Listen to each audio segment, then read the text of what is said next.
मेरे दोस्तों, आज हम आपको बताने वाले हैं मेंढक के बारे में कि मेंढक को मारना कैसा है, मेंढक को मारने से क्या होता है। और अगर मेंढक आपके घर में आता है तो ये वीडियो आखिर तक ज़रूर देखें। लेकिन उससे पहले अगर आपने इस वीडियो को लाइक नहीं किया है तो इसे लाइक कर दें। और अगर आपने अभी तक हमारे YouTube चैनल को सब्सक्राइब नहीं किया है तो अभी हमारे चैनल को सब्सक्राइब करके बेल आइकन भी ज़रूर दबा दें। तो चलिए दोस्तों, वीडियो शुरू करते हैं। दोस्तों, पुराने ज़माने की बात है। यमन में एक ऐसा नौजवान रहता था जिसको जानवरों से सख्त नफ़रत थी, यानी कि अल्लाह ताला की मखलूक को वो बेकार समझता था। वो समझता था कि बड़े बड़े जानवर तो हमें फ़ायदा पहुंचाते हैं, लेकिन ये जो नन्हे नन्हे छोटे छोटे जानवर होते हैं, जैसे मेंढक है और ये चींटी वगैरह, ये सब क्यों पैदा किए गए हैं? इनका इस दुनिया में आने का क्या मकसद है? ये छोटे छोटे जानवर कोई काम तो करते नहीं, उल्टा इनकी आवाज़ से हम परेशान होते हैं। वो मेंढक को समझता कि इसकी शक्ल तो छिपकली से मिलती जुलती है, तो ये कहीं उसी के ख़ानदान का तो नहीं है। वो मेंढक को भी समझता था कि इनको बनाने का क्या मकसद है। अब आप कुदरत का फ़ैसला देखिए दोस्तों। जिस जगह वो रहता था, यानी जहाँ पर उसका घर मौजूद था, वहाँ एक छोटी सी नदी बहती थी और नदी के किनारे बहुत सारे मेंढक रहते थे। अब मेंढक की आवाज़ तो आप सभी जानते ही हैं कि वो टर टर करते रहते हैं। मेंढक जब भी टर टर की आवाज़ निकालते थे, ख़ास तौर पर सुबह फजर के वक्त जब मेंढक आवाज़ निकालते तो उसको बहुत गुस्सा आता था कि इस वक्त ये क्या अपनी मनहूस आवाज़ निकालते रहते हैं। उसके नज़दीक तो वो मनहूस आवाज़ थी, उसे क्या पता था कि उस आवाज़ में क्या राज छुपा हुआ है। इस तरह वो अपने घर से निकलकर उन नन्हे बेजुबान मेंढकों को मारता रहता था, लेकिन उनकी तादाद बढ़ती रहती। मेंढक बाहर निकलते और उसके घर में उछल उछल कर आ जाते थे, लेकिन उसको तो उनसे सख्त नफ़रत थी। वो तो मेंढकों को बस मारना चाहता था।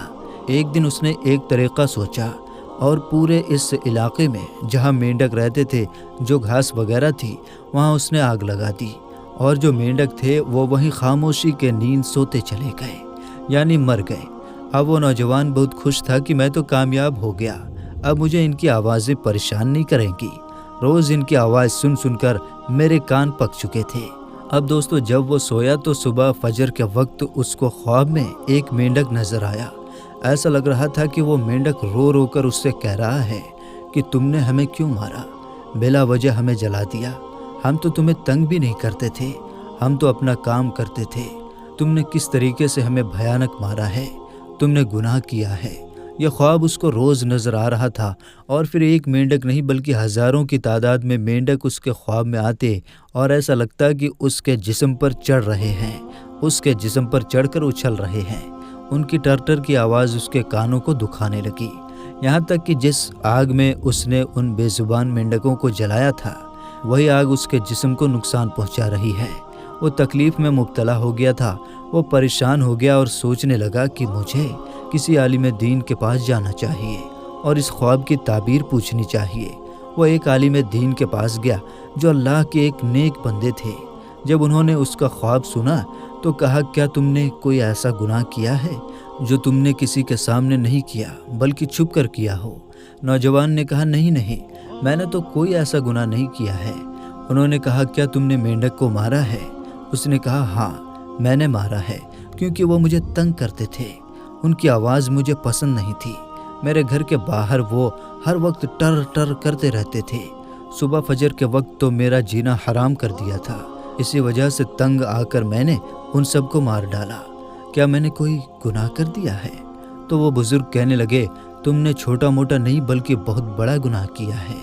जिस मखलूक को तुमने मारा है, तुम जानते हो वो अल्लाह ताला की नन्ही सी मखलूक अल्लाह की तस्बीह बयान करती है। और हमारे प्यारे नबी सल्लल्लाहु अलैहि वसल्लम ने हदीस मुबारका में मेंढक को मारने से मना किया है। यहाँ तक कि कोई हकीम या डॉक्टर अपनी दवा मेंढक को मारकर बनाना चाहे ताकि इंसानों को फ़ायदा हो, तो उसके लिए भी हुजूर पाक सल्लल्लाहु अलैहि वसल्लम ने मना किया है। और मैं तुम्हें एक वाक़या सुनाता हूँ।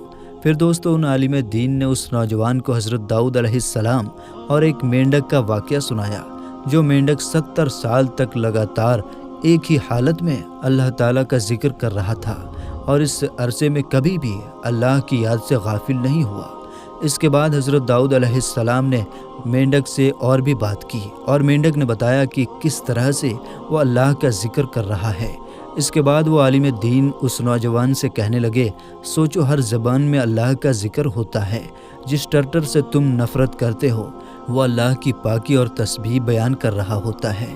تمہارے پاس جب ان مینڈکوں کی فجر میں آواز آتی تھی تو وہ اللہ کی وحدانیت کو بیان کر رہے ہوتے ہیں۔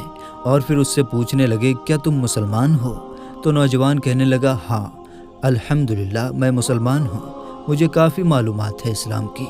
تو بزرگ کہنے لگے، اچھا اگر تمہیں معلومات ہے تو کیا تمہیں وہ واقعہ یاد نہیں ہے جب حضرت ابراہیم علیہ السلام کو نمرود نے آگ میں پھینکنے کی کوشش کی تو کس طرح جو دشمن جانور تھے انہوں نے اس آگ میں پھونک ماری، لیکن کچھ ایسے بھی جاندار تھے، اللہ تعالیٰ کی چھوٹی چھوٹی مخلوق تھی جنہوں نے وہ آگ تو نہیں بجھائی لیکن اس آگ کو بجھانے کی کوشش کرتے رہے۔ ان میں یہ مینڈک بھی تو شامل تھا۔ مینڈک نے ایک نبی کا ساتھ دیا، ان کی محبت اس کے دل میں موجود تھی، تو تمہارے دل میں اس مینڈک کی محبت کیوں موجود نہیں؟ جو اللہ کے نبیوں سے محبت کر رہا ہے تم اس سے نفرت کیوں کر رہے ہو؟ تم جانتے ہو تم نے کتنا بڑا گناہ کر دیا ہے۔ اگر تم انہیں اپنے علاقے سے ہٹانا چاہتے تھے تو کوئی اور طریقہ بھی تو ہو سکتا تھا۔ اگر تم اتنی خبر رکھتے ایک مسلمان ہونے کا جو تم دعویٰ کر رہے ہو تو تمہیں ان کی وہ ٹرٹر کتنی خوبصورت لگتی کہ وہ اللہ تعالیٰ کی تسبیح بیان کر رہے ہیں۔ اب میں تمہارے لیے کیا کر سکتا ہوں؟ بس تم توبہ استغفار کرو اپنے گناہ کے لیے، تب کہیں جا کر تمہیں معافی ملے گی۔ وہ نوجوان روتا ہوا وہاں سے چلا گیا کہ میں بہت شرمندہ ہوں، میں نے کیا گناہ کر دیا؟ سچ میں مسلمان اپنے آپ کو کہتا ہوں، مجھے تو خبر ہی نہیں تھی اس بات کی۔ میں تو سمجھ رہا تھا کہ یہ حقیر سا ایک جانور ہے، یہ حقیر سا ایک کیڑا ہے۔ میری نظر میں تو اس کا اچھلنا کودنا بھی برا تھا۔ اے اللہ مجھے معاف کر دے۔ وہ نماز میں سجدے میں گر کر معافی مانگتا رہا اور اس کی آنکھ لگ گئی۔ خواب میں اس نے مینڈک کو دیکھا۔ مینڈک مسکراتے ہوئے کہہ رہا تھا، تمہیں معافی مل چکی ہے، لیکن اب تمہیں اس بات کا جب پتہ چل چکا ہے کہ ہم بھی اللہ کی تسبیح بیان کرتے ہیں، ہم بھی 70 سال تک اور اس سے کئی زیادہ سالوں تک اللہ کی تسبیح اور اس کی پاکی بیان کرتے ہیں، ذکر کرتے ہیں، درود پڑھتے ہیں، تو اب تم ہمیں نقصان مت پہنچانا۔ اب وہ لڑکا ان پر ظلم نہیں کرتا تھا کیونکہ مینڈک پھر سے پیدا ہو گئے تھے۔ وہ اس کے گھر میں آتے، اچھل کود کرتے یا فجر کے وقت اپنی آواز کے ذریعے اس کو جگاتے۔ وہ اٹھ کر نماز پڑھتا اور کہتا کہ سبحان اللہ، اے اللہ تیری پاکی، تیری تسبیح تیری ہر مخلوق بیان کرتی ہے، چاہے زمین کے اندر ہو یا چاہے وہ زمین کے باہر ہو، اندر ہو چاہے وہ زمین کے باہر ہو۔